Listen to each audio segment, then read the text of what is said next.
And already, you can follow the link to join our Facebook group, where you can meet, interact with all other people who are serious about their self-development, self-growth, and you want to practice the manifestation and self-talk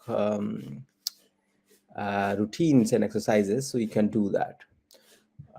So we'll move on to chapter 2 of the book, The Boundaries. Again, so this book was it was a co-authored book, two authors, Dr. Henry Cloud and Dr. John Townsend. Um, so now, if you haven't watched or listened to that chapter 1, so you can go back and listen. But chapter 1, the author discusses about different kinds of boundaries. So that means the boundaries are nothing but he talks about setting the limit in your life. So it talks about physical boundaries. So that means you do not let someone to go and come beyond certain point, and then talks about emotional boundaries. Um, so not letting somebody else emotion or anger control your emotion, so you are independent of those. It talks about intellectual boundaries. So that means somebody else's beliefs and thought processes, to not let them to influence you. And the spiritual boundaries, religious beliefs, all of us have, and and the prayers, and what you do a lot of time, you get into kind of um, a routine, whereby, let's say, you are going to your spiritual leader, and that person talks about, okay, you have to spend so much of time in church or in a temple or different kind of religious establishments. So a lot of things we do out of fear. So it talks about setting your boundaries and keeping your focus on your goals, and not letting other people come into and influence your boundaries. Now again, boundaries are he talks about, okay, that if you want to keep, okay, certain boundaries, and you allow certain people to influence, okay, your life, and that is also fair enough. So for example, you have a business mentor, okay, now, or if you have a life coach kind of person who you respect, and who you kind of let that person to change you, okay, because none of us is perfect, okay. We if we want to, we change ourselves every day to become better. Now, if we do not, or if we keep our boundaries rigid, that means we do not let anybody to influence. So then, as well, we are not willing to change. Okay, so that means he talks about, or the co-authors, they talk about, you have to set your own boundary. Okay, now where you say that enough is enough. So this is my boundary.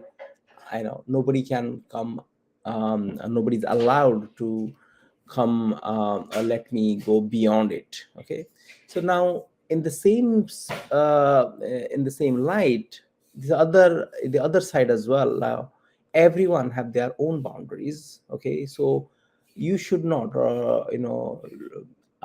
get or intrude into somebody else's boundary as well.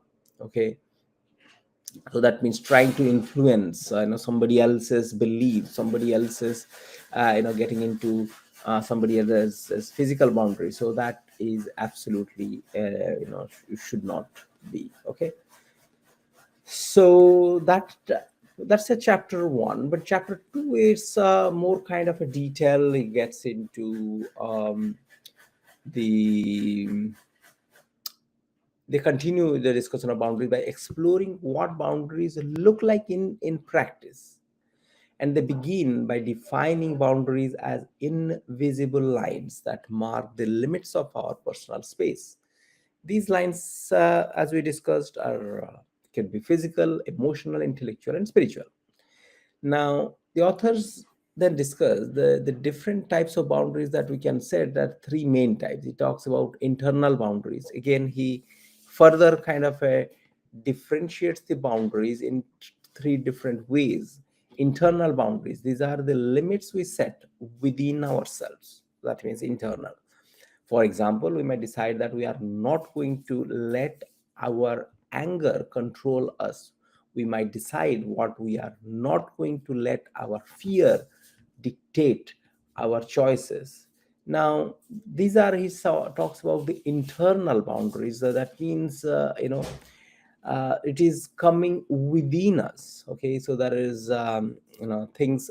There are things or two sides within us. Okay, one is wants to accomplish things, wants to do things, want to achieve things in life. So that is one part of ourselves. The other part is the fear within us, the anger within us, the selfishness within us.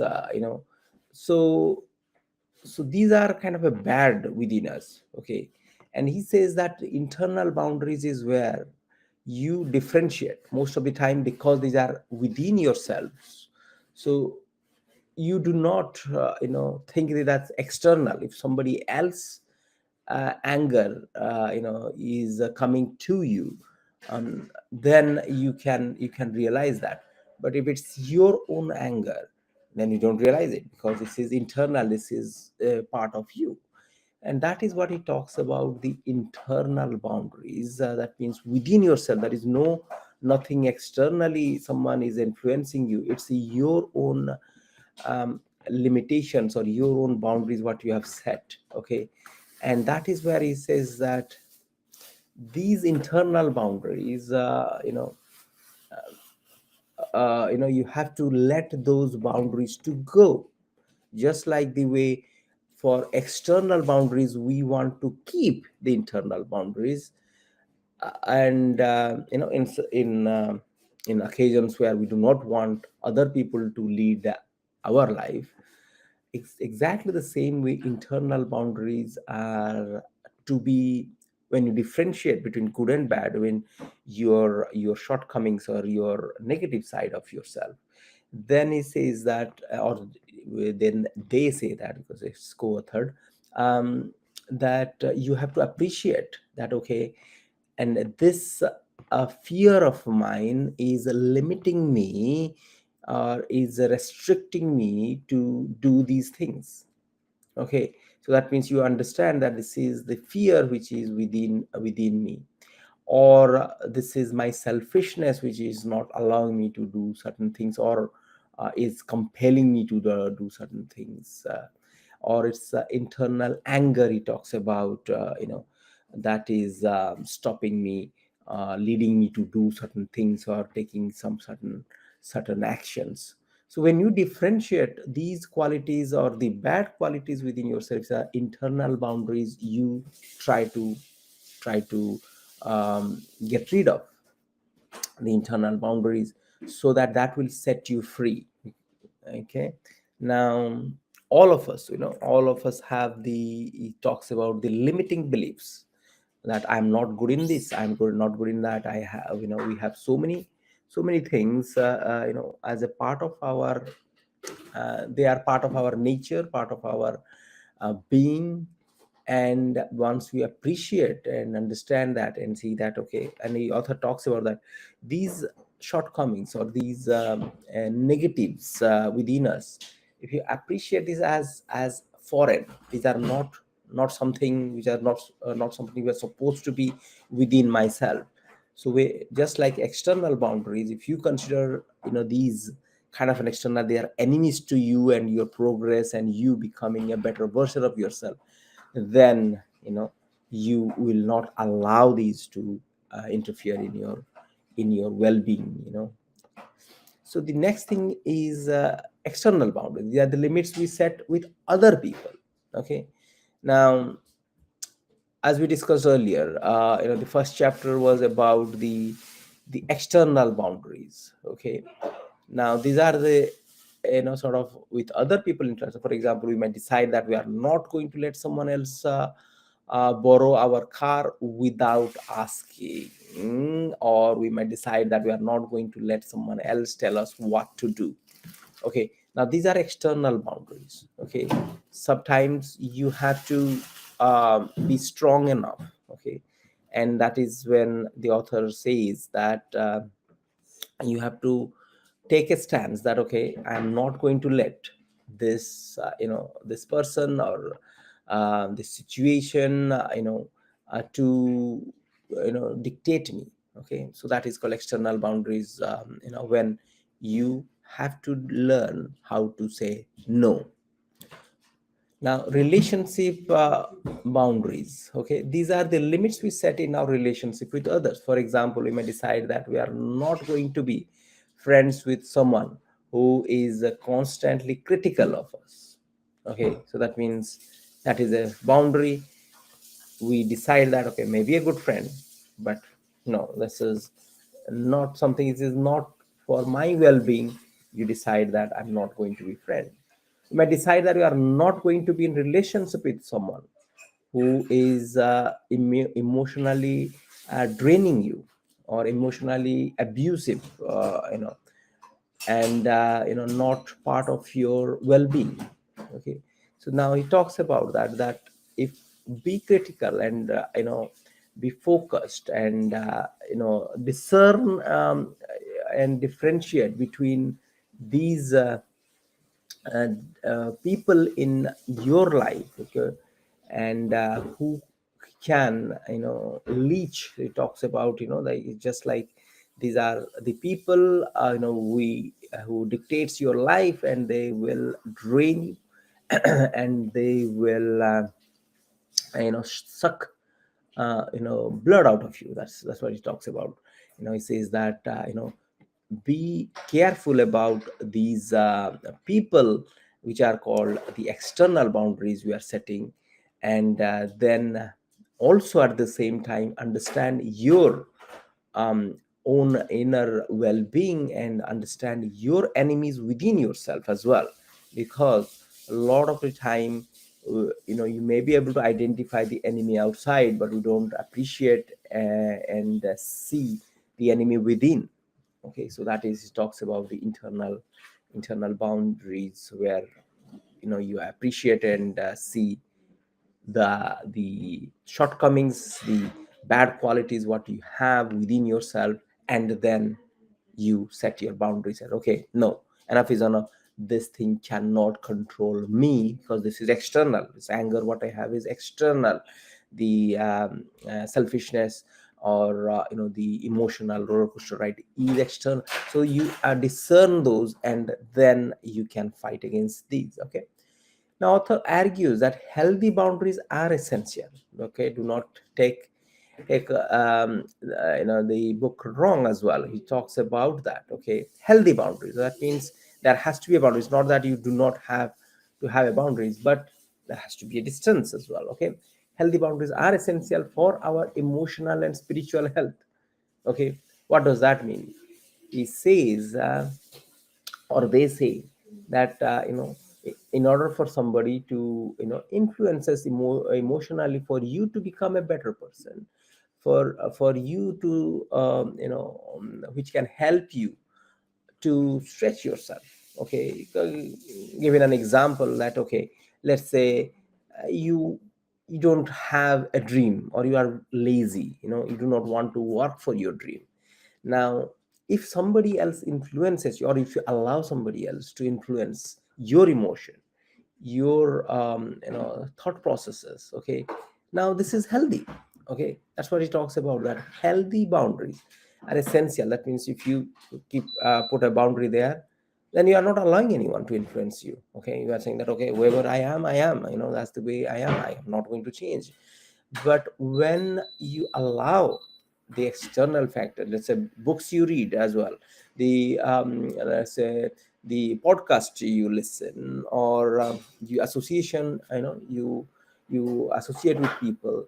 So a lot of time you'll see people who are good with you, or you get some good vibes from a book or one audio you listen to, then these help you for your well-being, for your growth, self-growth. Okay, so that is good. So when we have healthy boundaries, we are able to protect ourselves from being drained by others, and we are able to maintain our sense of identity and integrity. Okay, and this chapter ends with a discussion of the importance of owning our feelings. Okay, that's extremely important. The author argue that we cannot set healthy boundaries if we are not aware of our own feelings. Okay, now this is extremely important, that healthy boundaries, if we are not aware of our own feelings, um, we cannot set the boundaries. Okay, we need to be able to identify our feelings, understand why we are feeling them, and express them, and in a healthy way. All right, so this is the chapter 2 of the book, The Boundaries, by Dr. Henry Cloud and Dr. John Townsend. All right, so we will finish here the book review. So we'll do a quick self-talk and manifestation exercise before we finish for the day.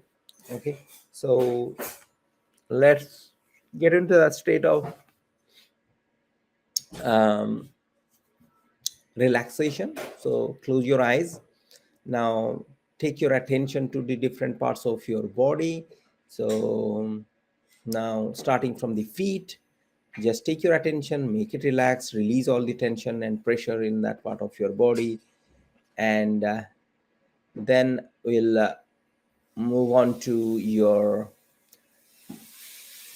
calves, or the ankle and the calves, and just take your attention and then release your tension and pressure and knee and the thighs, and the releasing all the pressure, being conscious and getting it relaxed. Now your lower abdominal area, get the attention, upper abdomen. Okay, seeing it expanding and contracting. Now your lower back and upper back, and both the shoulders and arms. Take your attention and make it relaxed.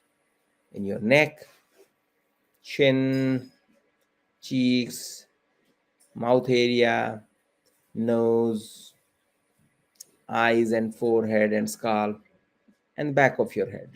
Take your attention and make it relaxed. Okay, now the entire body, just be conscious of your entire body and relax the entire body. Now we'll move on to our self-talk and manifestation. We discussed about what are the four pillars: health, wealth, happiness, and spiritualism. These are the four pillars, four aspects of your life. So we'll move on with our health. First is the gratitude, and then you speak things into existence of what you want to accomplish. So gratitude is genuine gratitude of what you already have in health, mental, and physical health perspective. Okay, now if you have a healthy body with two hands or two arms, two legs allow you to go around, run. So you are thankful to your creator. So you're just giving the gratitude here, and just have that feeling that thank you, Lord, you have created me so in such a way that I can go around, I can walk around, I can see places, I can travel. So you are thankful. Why you are thankful is because there are people out there, there may be people out there who may not have that ability what you have. You are thankful. Then is your both the arms. You are thankful, you are able to do your own things, you are not dependent on somebody else.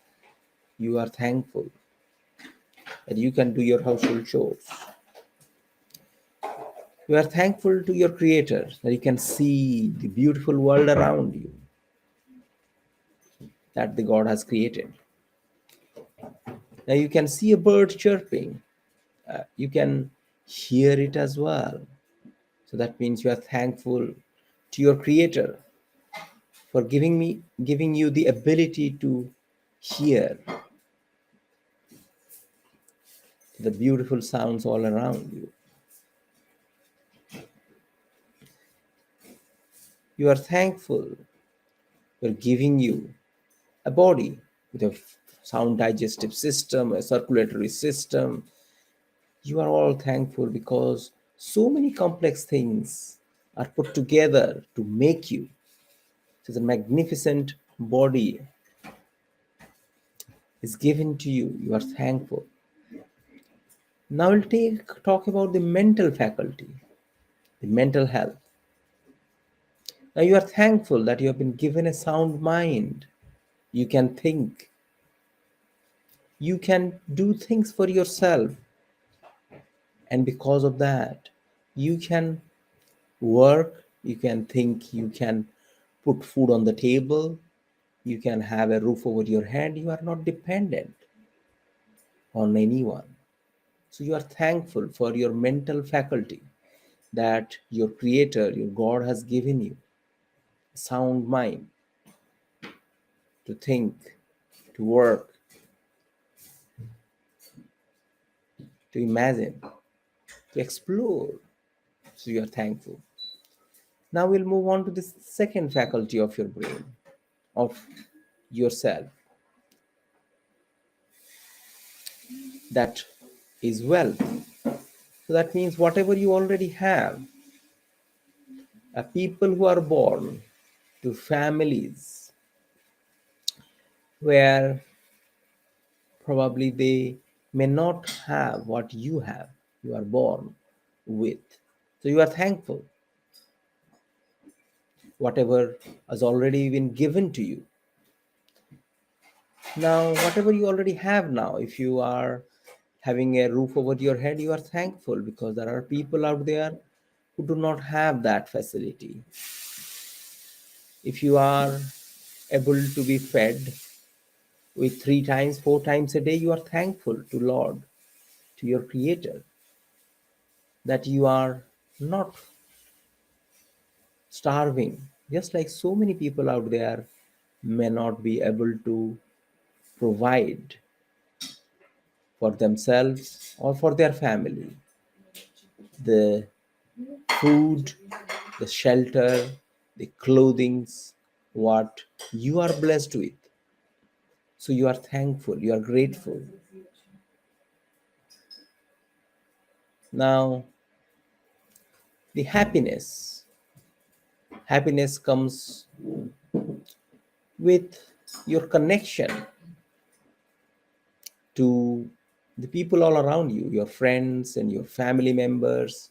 So you are thankful for all the relationships, what you have with others. So wherever you are, the family you are born with, and now the family what you have now. So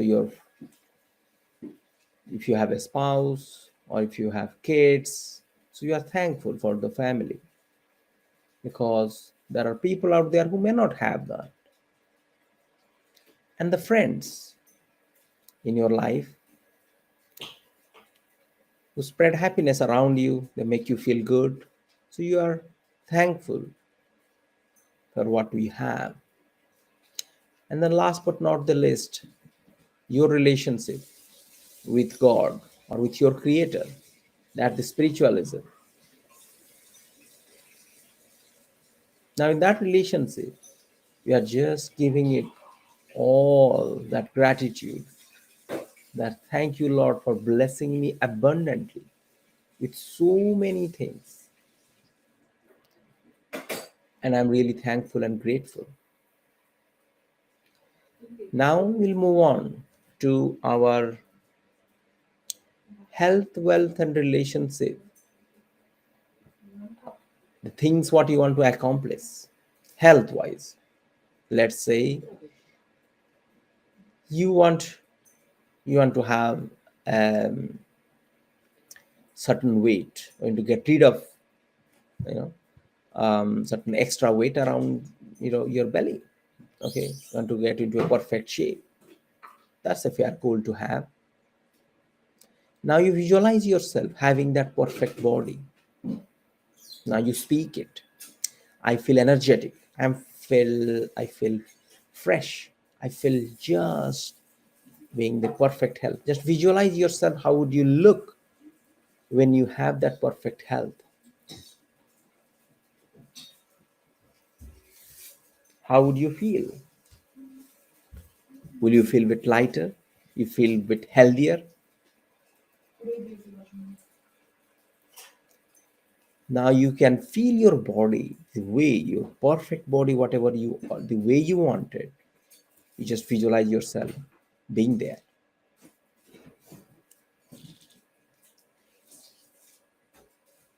I feel energetic. I feel fresh. I feel full of health. I am healthy. And every day and every way, I am getting healthier and healthier. All the shortcomings, the diseases, the things in our body which are not right are all just going away. I'm getting into healthy diet. I'm getting into healthy practice. I'm getting into exercises. I'm getting into all the healthy regime of meditation for a perfect mind, exercises for your perfect body, healthy food full of nutrition. I am passionate and really excited about it. Now we'll move on to wealth. It's your career, the things what is putting food on the table, which is having a roof over your head. So now, with the wealth, just see yourself accomplishing that goal. Let's say you have a job, you want to get to a certain position, you want to have an increment, you want to have that balance, or in your work, the time what you want to have, the stress level. Just imagine yourself, you are having a beautiful, wonderful job without any stress whatsoever. People are respecting you, people are appreciative of you,